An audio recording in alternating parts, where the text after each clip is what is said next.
In today's video, I'm going to teach you how to create free smart forms with Tally.so.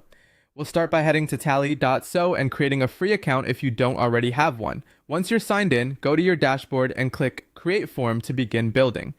Tally keeps the setup simple so you can get started quickly even if this is your first time using it. From there, choose whether you want to begin with a blank form or use a template. A blank form gives you full control over the layout and content, while a template can save time and give you a solid starting point. Either option works well, so choose the one that best fits your project. Next, start adding your form questions.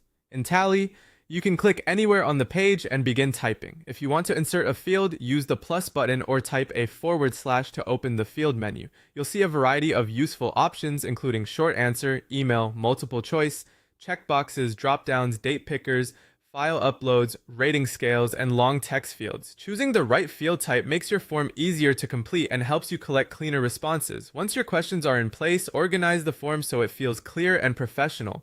Add headings and short descriptions where needed, use dividers to separate sections, and insert page breaks if you want a multi-step experience.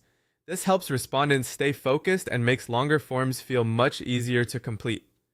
Now it's time to make the form smart by adding conditional logic. This allows the form to change based on someone's answers.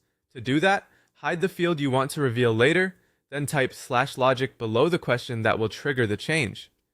From there, create rules that show or hide fields based on specific responses. For example, if someone selects business owner, you can show a business details section. If they select student, you can display education-related questions instead. You can use that same conditional logic to create personalized form paths, skip irrelevant questions, show specific pages, and even guide people to different outcomes. This is what gives your form a more customized and intelligent experience.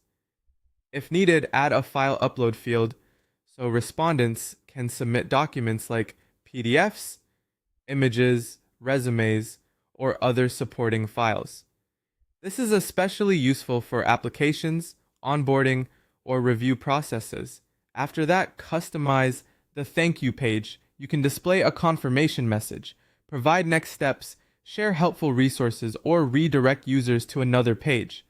If you want to automate your workflow, connect integrations like Google Sheets, Notion, Airtable, or Slack. For more advanced automation, you can also use Zapier, Make, or webhooks.